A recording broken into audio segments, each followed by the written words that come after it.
ஆதிமா,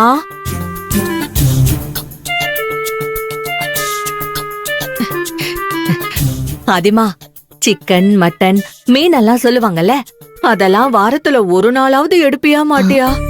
ஏடி தண்டச்சோறு, உனக்கு வாரத்துக்கு ஒரு நாள் சிக்கனு மட்டனு வேணுமா?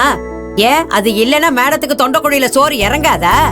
நீ என்ன பெரிய இவளா? ஐயோ அம்மா, நீ என்ன தப்பாவே நினைச்சிட்டு இருக்கமா. நான் எனக்காக சிக்கன் மட்டன் கேட்கல, நம்ம ரோகிணிக்காகவும் ரேவதிக்காகவும் தான் கேட்டேன். யாரு நீ? ரோகிணிக்காகவும் ரேவதிக்காகவும் கேக்குற? இத நான் நம்பணும்? அட ஆமாமா, சத்தியம். எனக்கு எதுக்குமா இந்த வயசுக்கு மேல சிக்கனு மட்டனு மீன் எல்லாம்? வெறும் அரிசி கஞ்சிய குடிச்சிட்டு கூட நான் பாட்டுக்கு ஒரு மூலையில முடங்கி கிடப்பேன். ஆனா இதுங்க அப்படியா வளர்ற பிள்ளைங்க, அவங்களுக்கு சத்தான ஆகாரம் கொடுக்க வேணாமா? ஏய், ரொம்ப நல்லவ மாதிரி நடிக்காத. வாய மூடிக்கிட்டு பேசாம இரு.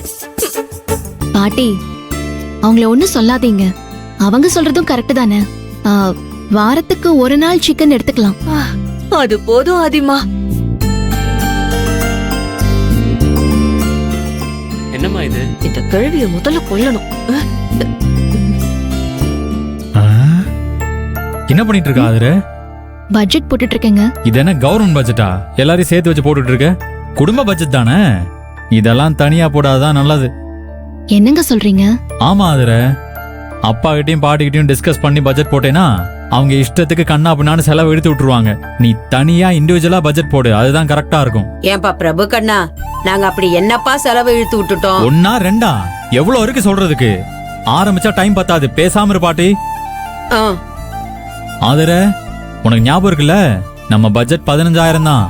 அதை தாண்டி எக்ஸ்ட்ராவா 1 ரூபா கூட என்கிட்ட எதிர்பார்க்காத, சரியா? சரிங்க, ஏன் சும்மா அதையே சொல்லிட்டு இருக்கீங்க? 15,000க்குள்ள எப்படி குடும்பம் நடத்தணும்னு எனக்கு நல்லாவே தெரியும். நான் பாத்துக்கிறேன்.